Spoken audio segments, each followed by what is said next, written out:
everybody, it's Safi and Marco, Dish Out on the Movies. Today we are doing a movie.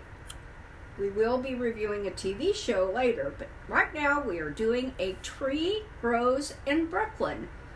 And that is based on a book by Betty Smith. It came out in 1945, and it's in black and white. I had seen it before, maybe a couple times, a long time ago. I've read the book several times, and this is Marco's first time watching the movie, so he is not familiar with the story at all. And because we do reviews and really critically review all kinds of, movies, TV shows, books, etc. I learned a couple of things about the movie, and that is the role of the father, Johnny Nolan. So it's the Nolan family that is featured in the book. His name was James Dunn, and he won an Oscar for Best Supporting Actor for his role in this movie. And he also, just one more little trivial fact, he has 2 stars on the Hollywood Walk of Fame, which doesn't happen to a lot of people. They may have 1, but he has 2. One is for motion pictures, and the other one is for television shows. So he always tried to find work, even though, and he was in silent movies, he was on Broadway, he did radio, he did TV, and he did movies. He was with Shirley Temple. So I just thought I would bring that up. And there were a lot of other well-known actors in the movie too, who played the adults. So anyway, go ahead, Marco. You want to begin? Well, this movie starts off with what, in my opinion, is probably one of the worst theme songs ever made. Yeah, I don't know about that. It's song. It's like a very annoying, how would you say, grating sound. It's like, and it's like, ooh, that's not the actual old song. What? Like from the turn of the century that is in it.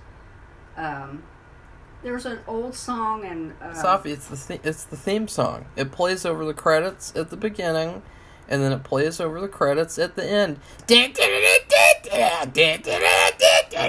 it's like, ooh, I feel like my ears are being stabbed. I just didn't pay much attention. All this old music from these old movies, for the most part. I'm not going to say all of them, because that's not true at all, but I don't care for it. It's very, what would you call it? It's just overly. That's a lie. Sugar. I don't like it. That's a huge lie. No, it's a vicious lie, and it's just that the music in this movie is piss poor. It's a shame too. It's very similar to the movie that I saw yesterday, which Safi, what? She tried to skirt out of seeing that movie. And, after this movie, I think it's pretty safe to say that she's going to be forced to see that movie, because what she did was she spoiled this movie. She, halfway through it, I thought Marco had already watched it. I don't know what he was doing all day, or in the morning anyway. Doing work. And so, Safi, she started texting me the whole plot of the movie in Messenger, and she's like, explaining the entire movie, like the movie's so hard to understand that, you can't understand it yourself by watching it. You have to have Safi's interpretation on Messenger, her extensive essay about the movie. And then what she does is she spoiled the movie. So she, spoiled the big plot point of the movie, which, we will get into the plot eventually, and so she kind of ruined the movie. And I thought, oh. So I feel like, because of Safi doing that she is now beholden to seeing that Marco movie. would just use any excuse. Because he's just making up an excuse, okay? Because it didn't spoil the movie for him. It spoiled the movie. It ruined the movie. It made it like kind of like, I'm just watching the movie now and review it. You know, she kind of ruined the movie. And so, like, I feel like because she did that, she's beholden to doing that. I just don't accept that. Well, it doesn't matter because that's what's going to happen. So anyways, let's get into the movie. Now that you guys know what Safi's going to have to do as punishment for ruining the movie. So the movie starts off, as I said, with that terrible theme song. And it just really puts you in a bad mood. Like, ooh, is this movie going to be like a boomer movie where... And it starts off, too, where, like, there's no real, like, introduction into the story. You know, you're just kind of forced into this position, and you're seeing these people, and you're seeing kids pick up pennies off the trolley track or whatever, and you're just kind of forced into this movie, and it has a very rough start because of how you're forced into it. It's like, you know, why would you do that? Like, with all these, like, coming-of-age movies and these movies about people's lives, they're all, like, slowly, like, just settled into the story. You know, like, you're pleasantly led into the story, like you're taking a walk in a field. With this movie, it's like you're dropped out of an airplane, and you have to figure out how to land on the ground without dying. And that's how you're settled into the movie. So, Safi, let's get into the plot. You know, what did you think about get into the plot and, like, you know, start explaining everything like you did in The Messenger when you're spoiling the movie. Well, this is one of my all-time favorite books. And I thought the movie did really well. And despite the way Marco's introducing it, and it's about a family, and the father is like, he sings and he actually belongs to a union. Ooh, union. Which I didn't know you had to belong to a union to sing at weddings and, you know, special parties. And he would sing, and then the family was extremely poor. They lived in an apartment in New York City, and the mother in order to get extra money, she had to clean the stairways, and so she would wash each step and the railings on her hands and knees, and, you know, they had to, you know, constantly repair their clothes. They could hardly afford to buy food. It was interesting how they went into all those things with the food, and the kids collected. It was a boy and a girl. It's Francie and Neely. Francie? Yes, Francie. Francis.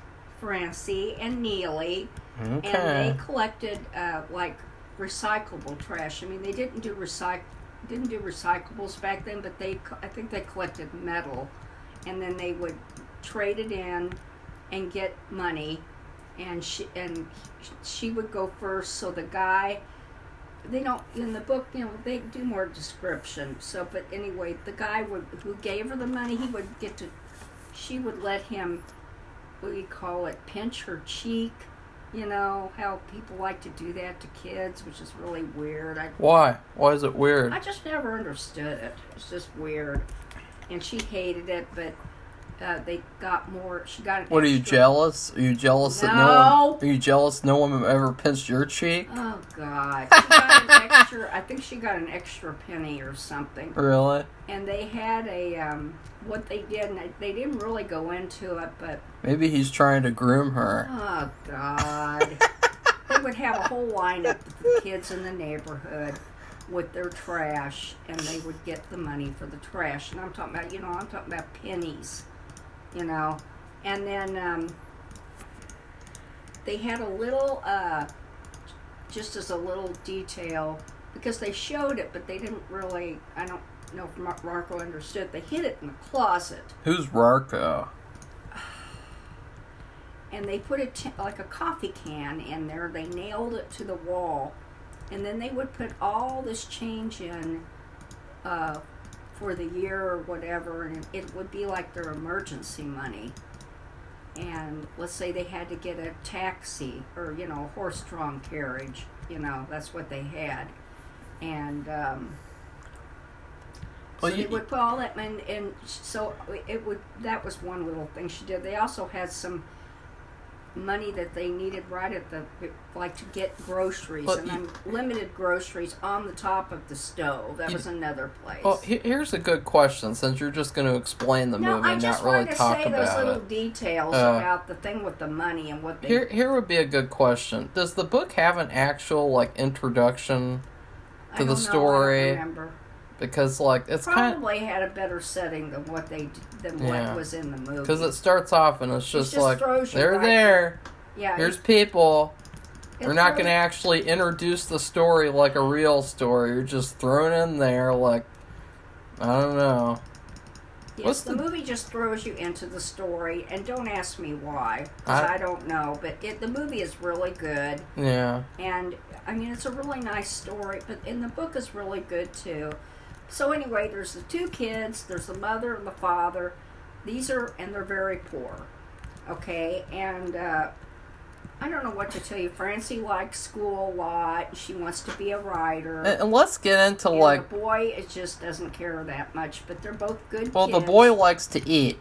Yeah. He likes to eat a lot, and he always talks about eating, and he's got a chubby face and everything, and it's like, oh, it's so cute. But they don't have any food. And they drink coffee. It's so funny because you know how in the Tony Hillerman books, how the Navajos love coffee. And it's just, I mean, they may not have... Do you know what I like? Good storytelling. I don't think you want me to tell the story. It's just about their lives. We're getting into it. Like, we're going to get into everything, Safi. We're going to, like, dissect it like a specimen. I don't know what you're doing. What do you mean? Well, I'm talking about the movie. Okay, go ahead. And it's important to say that, like, number one, this movie, when you watch it from a modern perspective, is very difficult to watch it because there have been so many other coming-of-age movies since this movie that all have, like, the same plot points of this movie. Like, you know, you have a main character, and it's like a kid who's, like, smarter than their age, and they're really, really smart, and they know a lot more than the adults. And then they want to be a writer, like the Waltons. And then you have, like, an alcoholic father. And I've seen multiple, like, even just this year, multiple coming-of-age movies where there's an alcoholic father. But he really loves his children. And then you have, they're poor. That's another thing where, like, a lot of these coming-of-age movies, it's always poor families, and they're struggling. That's another thing. And so it's like, you watch this movie, and then a death, too. A big death in the movie. Like, that. It's like, ooh, no, wah! The one that Safi spoiled, by the way. You know, it's like, there's a lot of things that happen in this movie that happen in, like, every other coming-of-age movie that comes out now. And so, you really have to watch it with the idea that, like, you know, this is one of the first coming-of-age movies.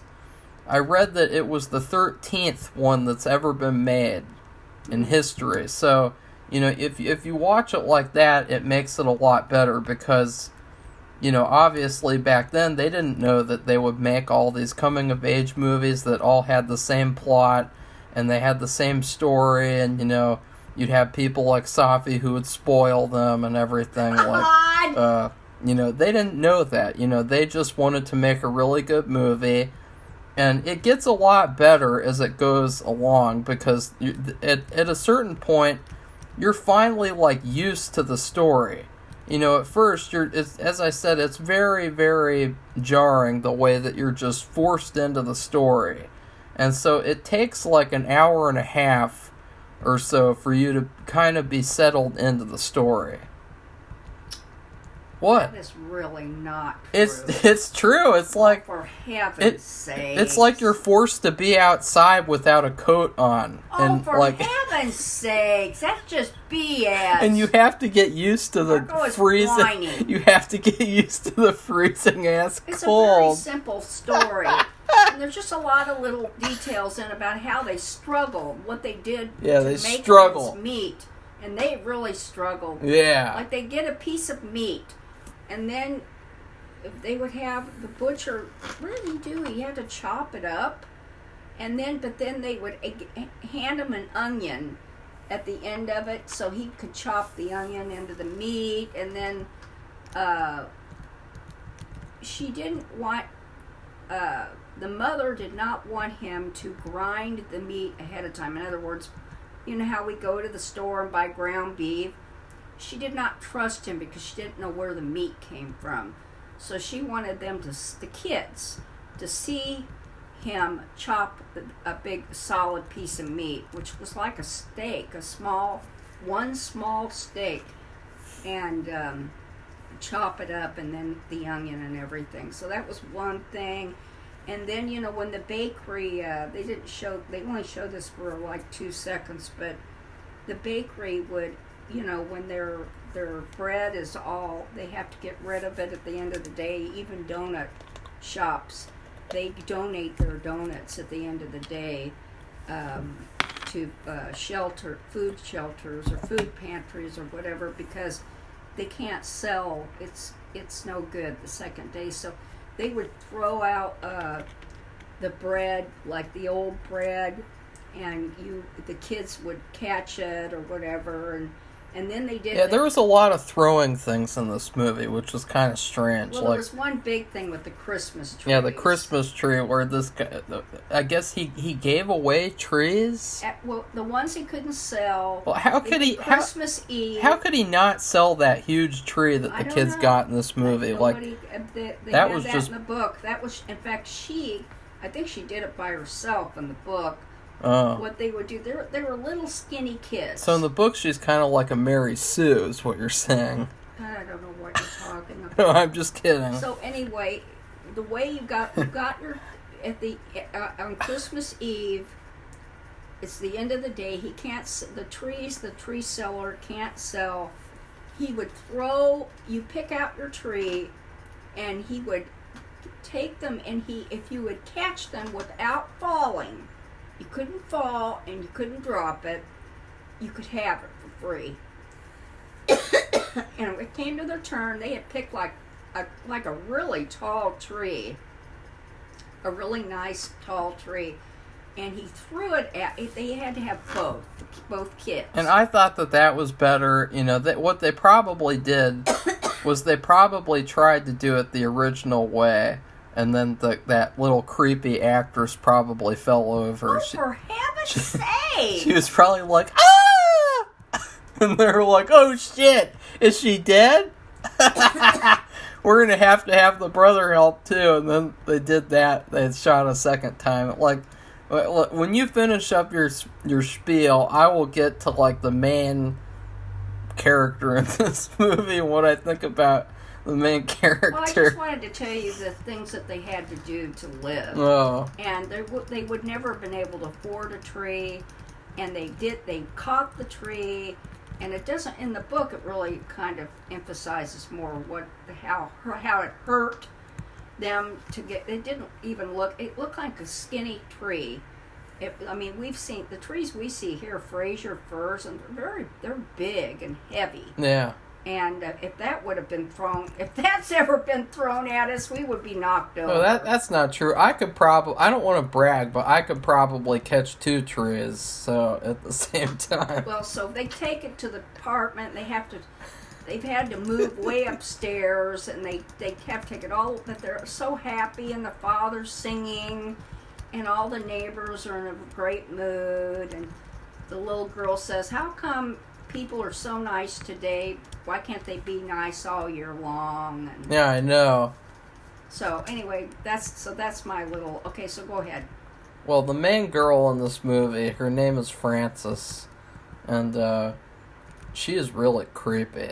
Oh, like, for heaven's sake, Marco! From the opening scene of this movie, I was like, oh my god, like, is this the character that we're gonna have to follow the whole movie? Like, she is terrifying. She is very scary, and that's not true. she's like a demon girl. Marco, that is not true. She has like these beady little eyes, and she says all these things, and like they're supposed to sound sweet, but they sound really scary the way that she says them, and so this movie's kind of like you're following this like villainous girl.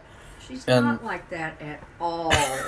Not a bit. She is terrifying, the actress who plays her, and it's really scary, this movie. It could honestly be recut as a horror movie. That's not true. Especially the part where she's got to watch over her pregnant mother.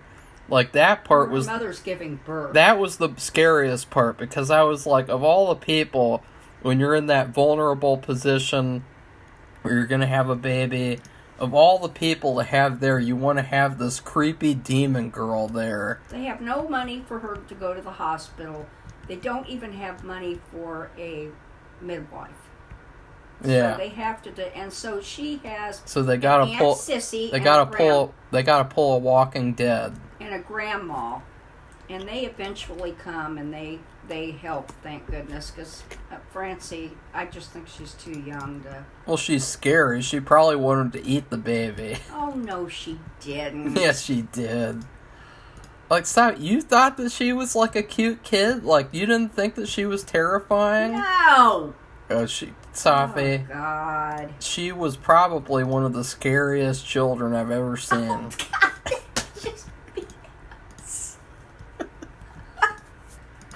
No, I'm not kidding at all, Safi. I thought the cast was all really good. I mean, they all fit well together. And like I said, the guy who played the father, he was actually a singer and a dancer. He'd been in vaudeville, and his father was a stockbroker. They lived in Harlem, and he played a really good. What he would do is they usually had the things that he had to perform, the parties.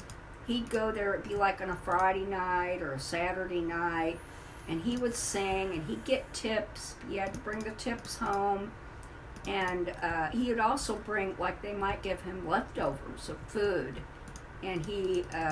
The actor? No, I'm talking about real in the show. In the movie. And yeah, well, he was probably the best character, which isn't surprising, because... Well, he won an Oscar. Usually, and that's another thing, too, usually in these coming-of-age movies, the dad character who's like an alcoholic will always be like the best character.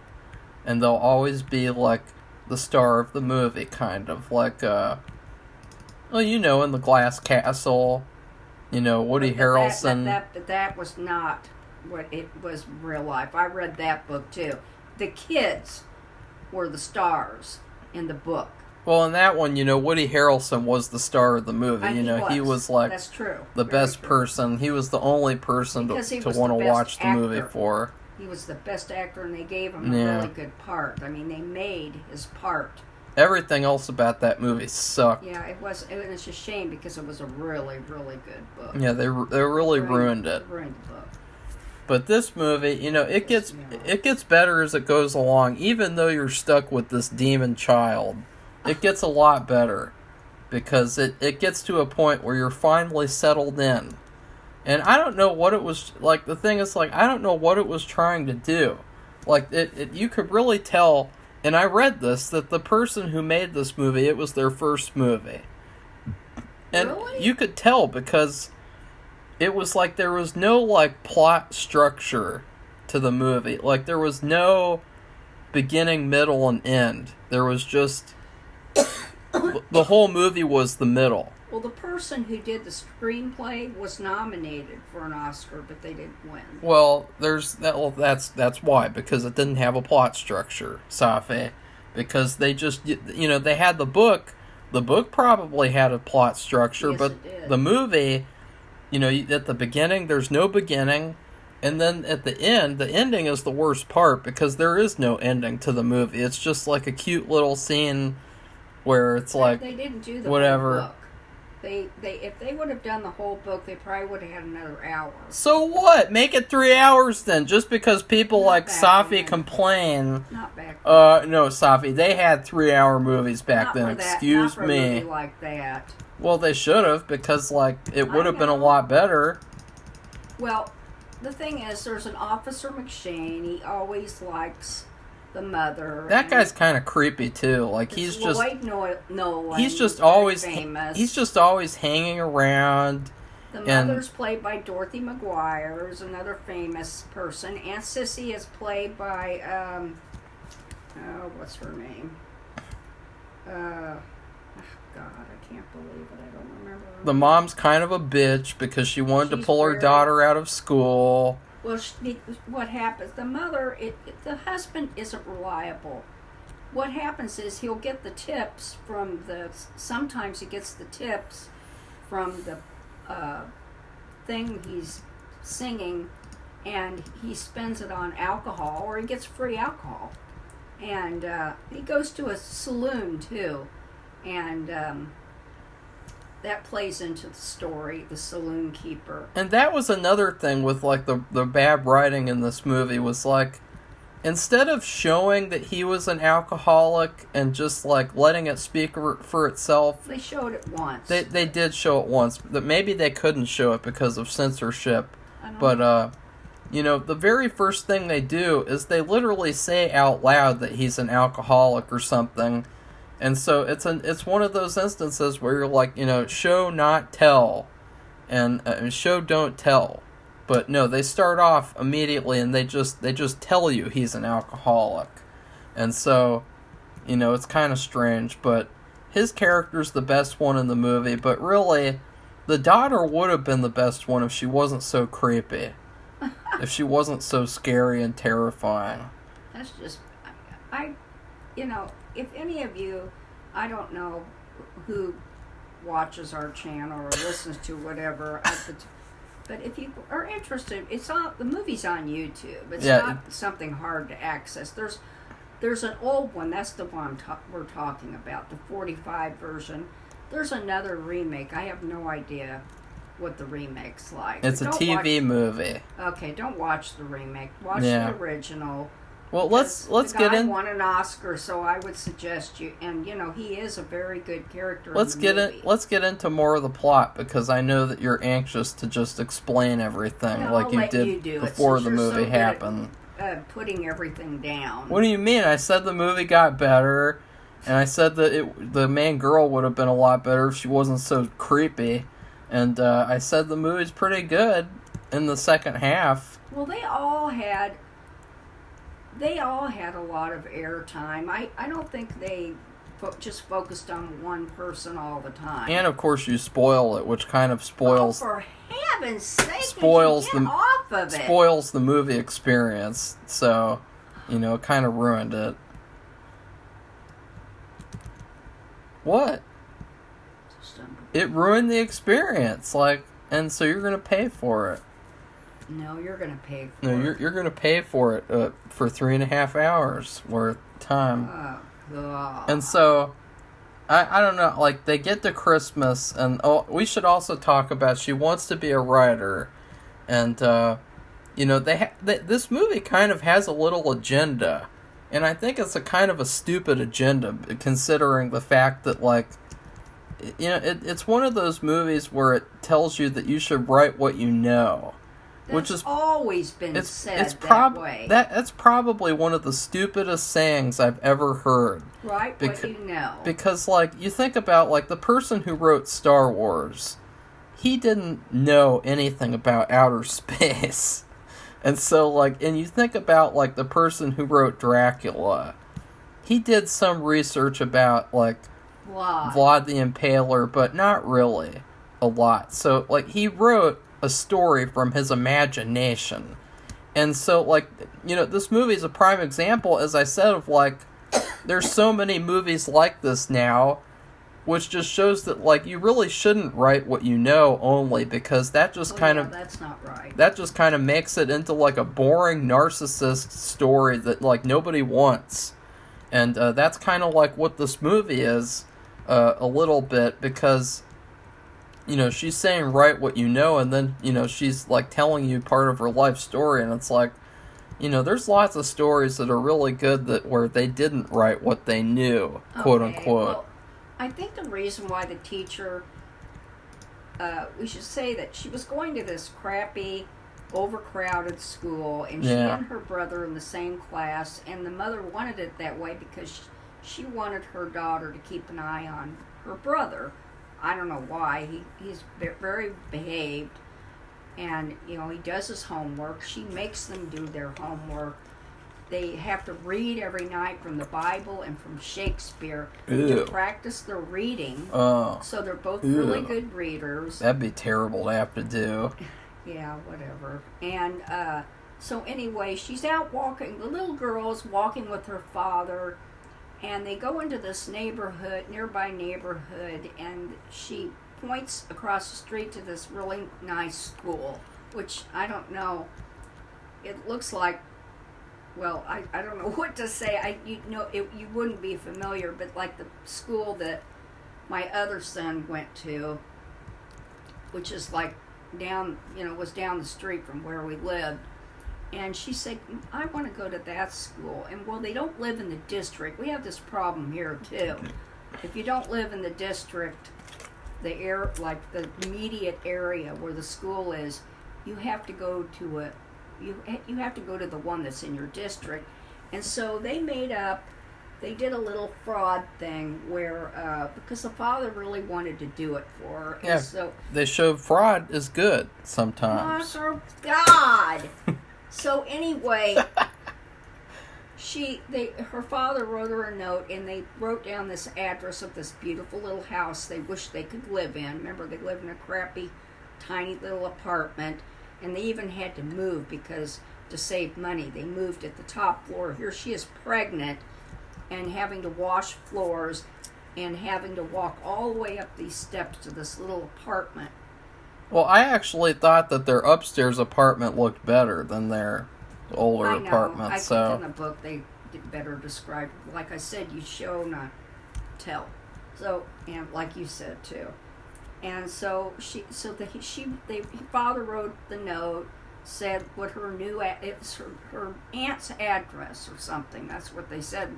So she got to go to the school, and it was less crowded, and everybody was well behaved, because in this other class it was like that was a terrible classroom, and the teacher was terrible. I wish they showed more of like her in school with those classes, because like that they don't show it in the book. That first class, like her teacher just sucked. Like she was like, "What do you want? Now that you've asked a question, which nobody's supposed to ask questions in school, now that you wasted our time, we are now, like, late through our lesson." And wah! Yes, but this other school, the teacher was really nice. Yeah. You know, she wore the same dress every day. Her mother made it out of a dress of her own and had to make her a new dress, and she wore the same clothes every day. But these other kids, this neighborhood, they were a little bit better off. And so when she goes out and walks with her father, he says, I wish I could take you, one thing he said, I wish I could take you down south to where they grow cotton, which, God, I don't know why anybody want to go down there. I want to take you down to see the plantations. So she writes stories like she did it. See Candyland. And she said, those really aren't, that's not really, she told the teacher, that's really not true. I just made it up. And the teacher said, why don't you write what you know? And then it was Christmas time, and they had, they got a hold of a pie, and it was messed up, And so she wanted to know if anybody wanted Well, it. it was an extra pie. Okay. It wasn't supposed to. It was like an extra thing, and she was like, "I know this family, and this is how I sound in the movie. I know this family. They're very poor. They really need talking the about pie. herself. And I'm really talking about myself. You know, didn't because say that. you just said to write what you know, and so I'm telling you what I know. I'm really fucking creepy." Oh, Marco. She was terrifying. She just said she knew this poor family and she'd take the pie to them. And then she's I think like, the teacher knew anyway. "I just wanted it for myself." She felt really bad. No, she wasn't like that at all. She said, Yeah, sometimes she was. we're hungry and we have nothing to eat. And it's just nice to have something She like didn't that. say that they had nothing to eat. She just said she was hungry in the movie. I think you're saying what she said in the book. Whatever. And so the I think teacher already knew. And that was funny because now we can tell a really hilarious story that happened at my school, which was kind of like a similar thing. Well, kind of. You know, in our sociology class in senior year, which was kind of like a filler class that I didn't need at all, you know, there were kids from like every grade. And there was this one huge fat girl who was just like the worst. And she on the test day she came in and she brought in this tray of brownies, or like it was a plastic container of brownies. And she also had like a Diet Mountain Dew. And so she told the teacher, like, "Here, I brought these brownies in for you. But I got hungry on the bus and I ate some of them along the way." Oh my God. And the teacher was like, "That's okay." It was just hilarious though. She's like, "I got hungry and I ate some." And she was like fucking huge, and so she was like just stuffing all those brownies down her throat before she got to school. And it's like, God, you couldn't even like just let the teacher have all the brownies that her mom made. Like, God, what do you think? What do you think of that, Safi? I remember you telling me that. That was really funny because she said it in front of the whole class. Like, I mean, people were not paying attention, but she said it in front of everybody. And you know, she also had like another instance where, like, I don't know, it was some like activity where like you had to have a partner and the teacher was her partner for that activity, and the teacher was like, what do you wish for, or something, and she was like, "I wish I didn't miss so much school."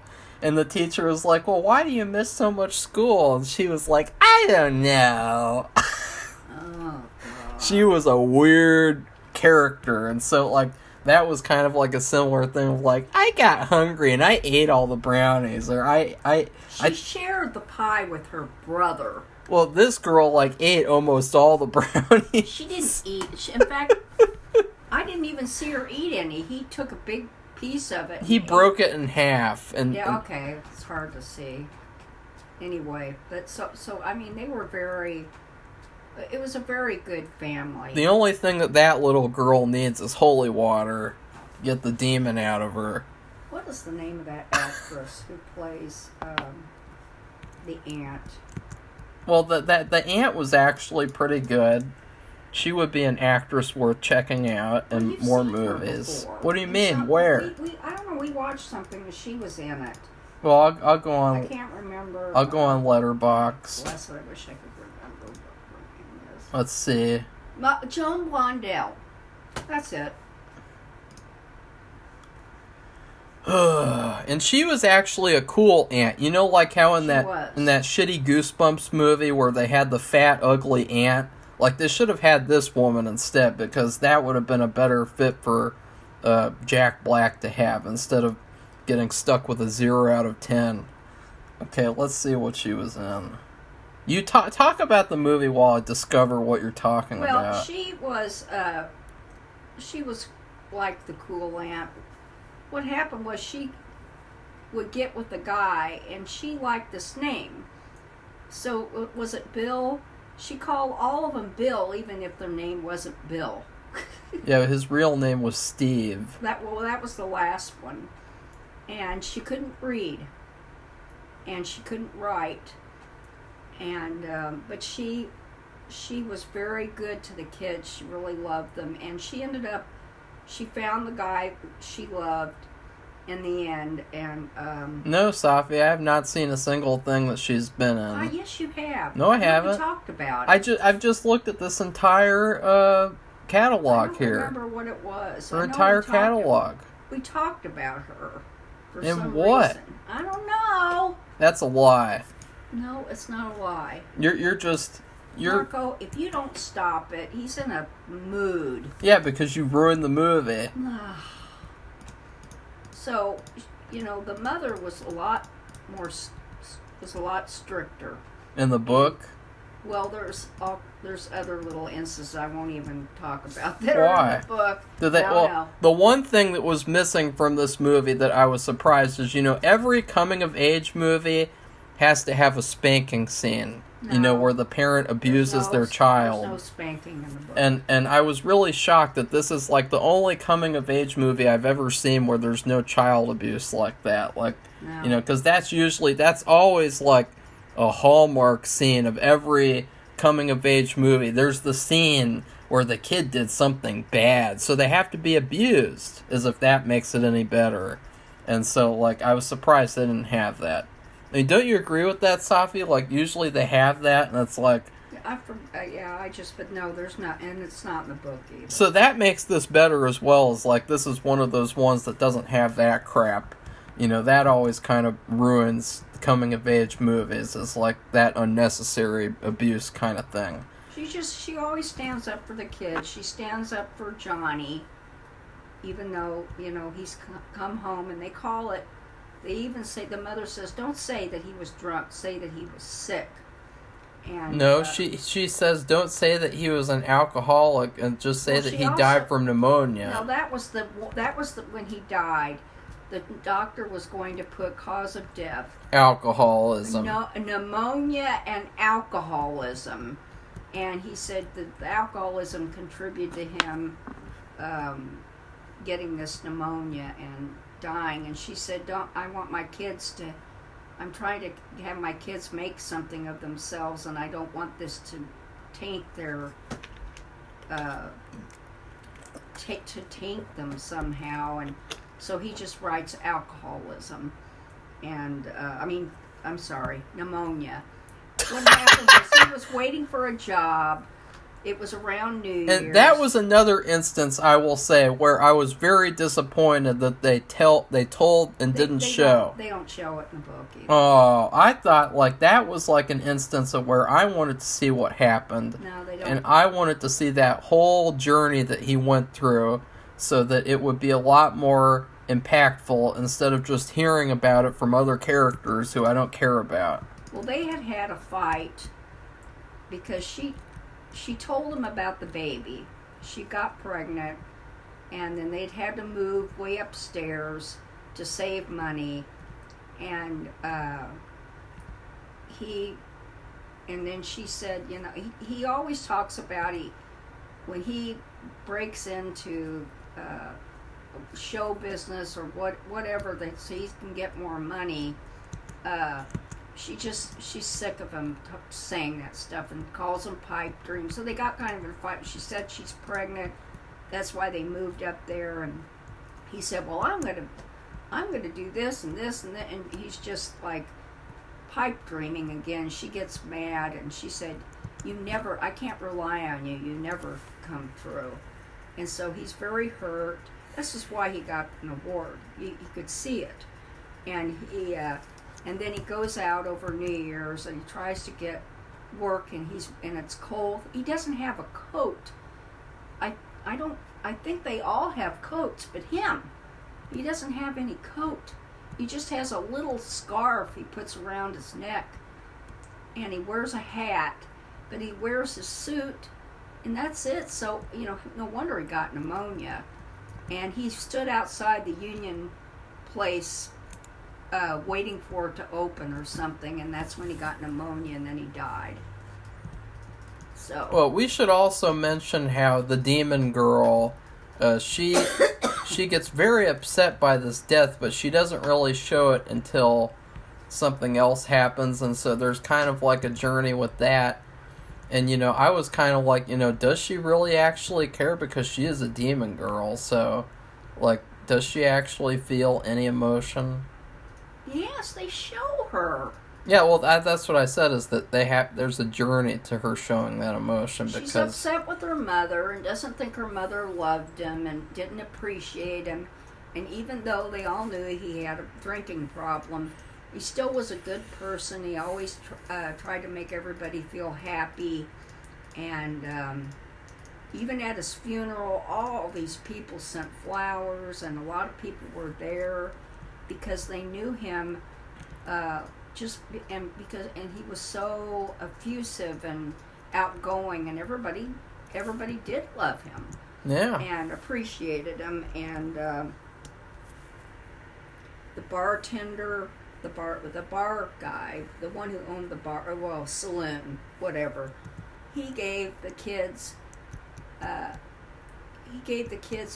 offered the kids an after school job so they could help make ends meet. And so yeah, that was kind of cool. That helped because the mother and Francie finds out her mother was, and she told this is why he went out to get and stood out in the cold waiting for the place to open, is because the mother wanted to take Francie out of school and keep Neely in. Yeah. They didn't care anything about school. Yeah, that's what I mean by, like, she's kind of a bitch, because it's like, that was stupid. And the father was like, no way, I won't do that to her.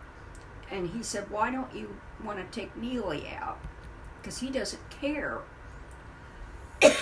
And she says, because he doesn't care, he gets out, he'll never go back. Which was probably true. But it wouldn't be a good thing to take her out.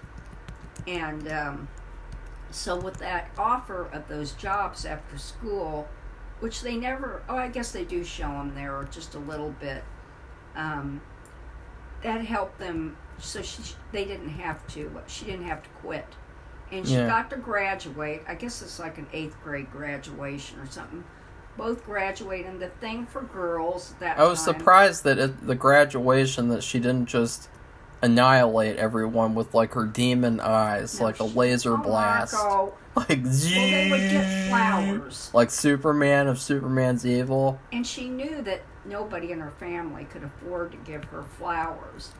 So, but on her desk was a whole bouquet, I think it was roses, wasn't it? Yeah. And she's like, my God. And then the little card said it was from her father. And so he gave Aunt Sissy the money before he died and said to get her these flowers. And he wrote out the card, so that was his handwriting and everything.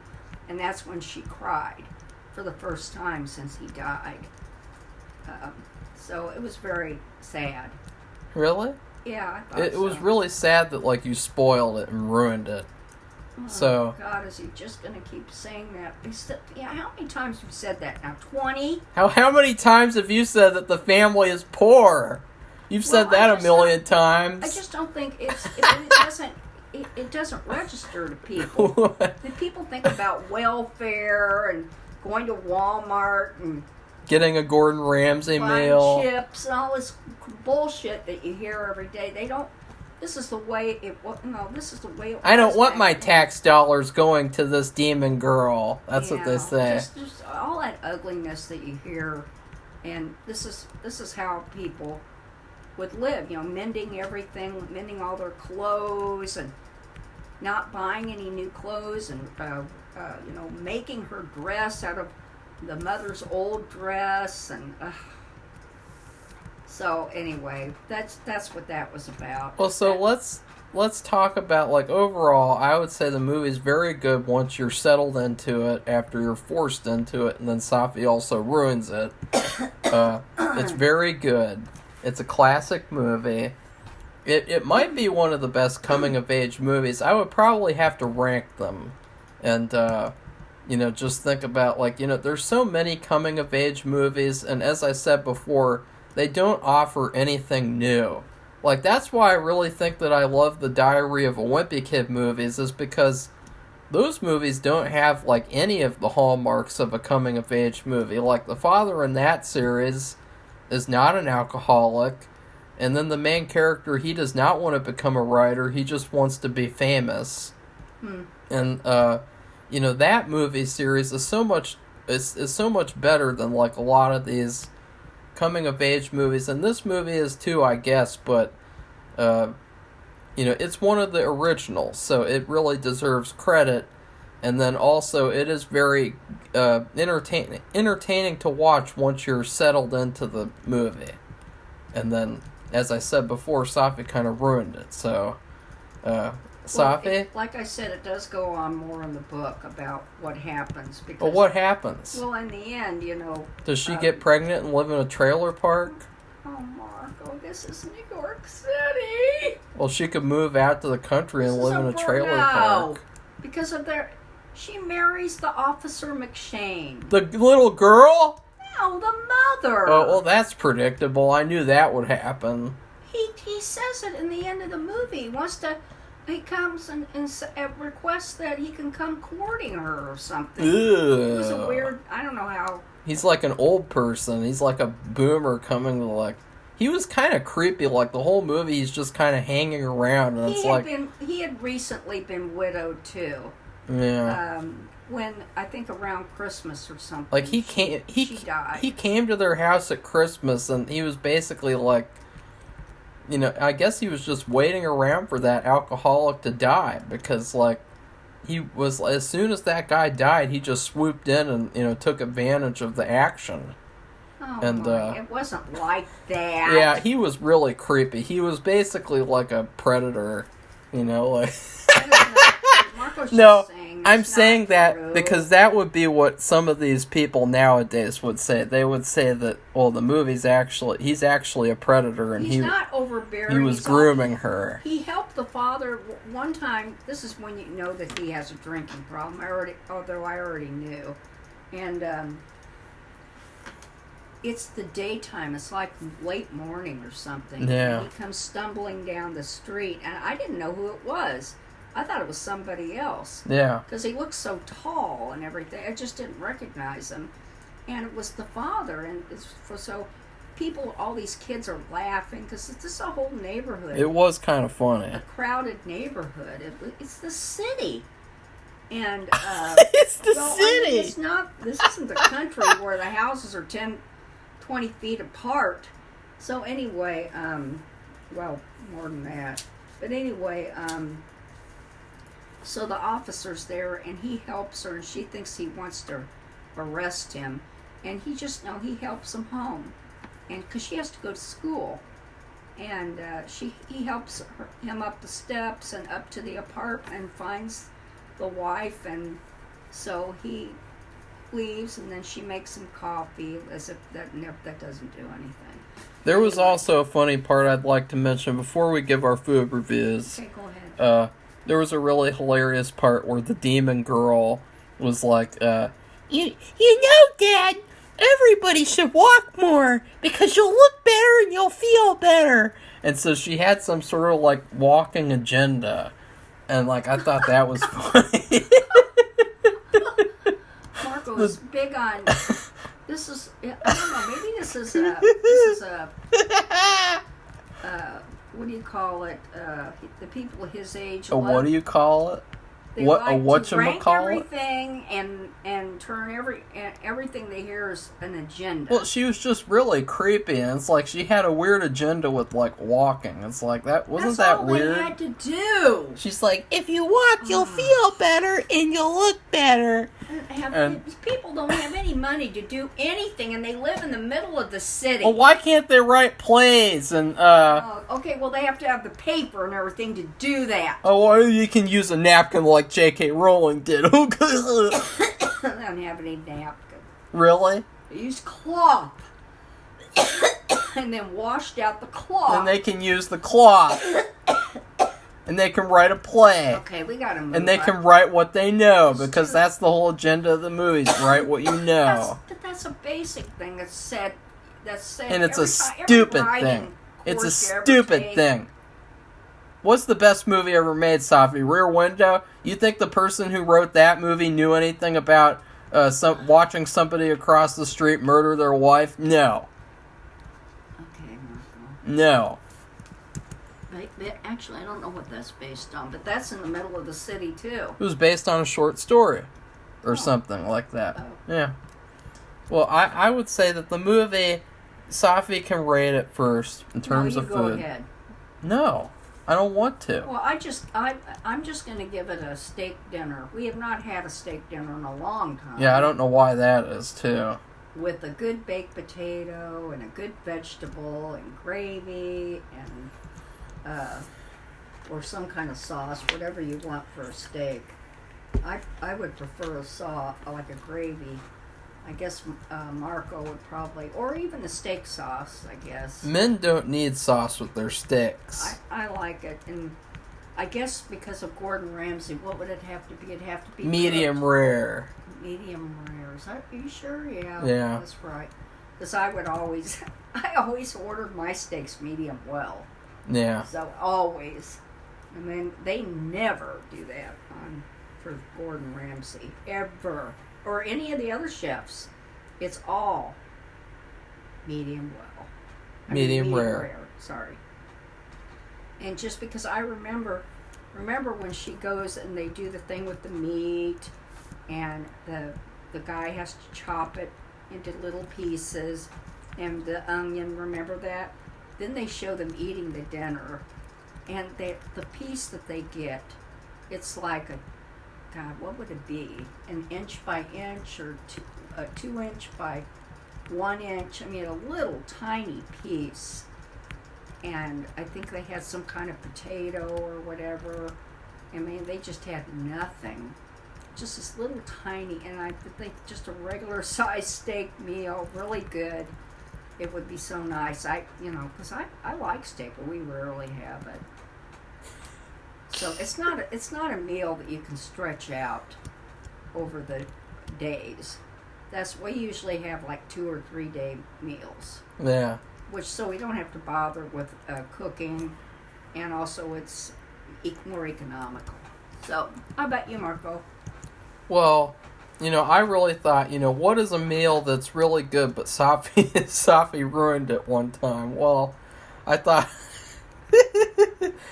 about, Safi, it's true. Like, you ruined the movie. Okay, Marco. And so, Thanksgiving dinner. I really can't stand people who ruin movies. It's just one of the worst things you can do. Besides murder and rape and stuff like that. Oh, my God. I would give the movie a Thanksgiving dinner. So, turkey, you got a big turkey leg. I really like the leg. The big, leg with the crispy skin. I love crispy skin, too. The skin can be crispy from the demon girl laser blasting the skin. And, you have mashed potato and gravy, cranberry sauce, vegetables with cheese sauce, stuffing that's good stuffing, not bad stuffing. And then... yeah, we've had stuffing issues. Sweet potato, and so, it's a perfect Thanksgiving dinner. But the thing is that there was a Thanksgiving in 2019, and Safi ruined it because she decided to not get the oven fixed, or not call to get it fixed. So, we struggled with cooking the Thanksgiving dinner, and we had to cook it all day. It was terrible because the oven was broken. We didn't eat until after midnight. Yeah, so that was awful. We struggled with cooking the stuffing and the turkey because Safi wouldn't get it fixed, and so it took that horrible Thanksgiving to make her call for it to get fixed. And Thanksgiving dinner though is really what the movie is, because once you settle into it, it is good, but you have to settle into it to enjoy the show. because you do. Like, I mean, there's no beginning, as I said. You're just shoved into the movie. And, something like that, you have to get used to it. There's a lot of movies, too, where, a lot of good movies where they start off badly, so they make you not want to watch it. And, there was another movie I saw this year, and it was a movie where the first half is nothing like the second half. And when I was a kid, I was going to watch it, but I stopped watching it because the first half was so bad. And I just wish that as a kid that I would have just watched the rest of it, because then the second half was good.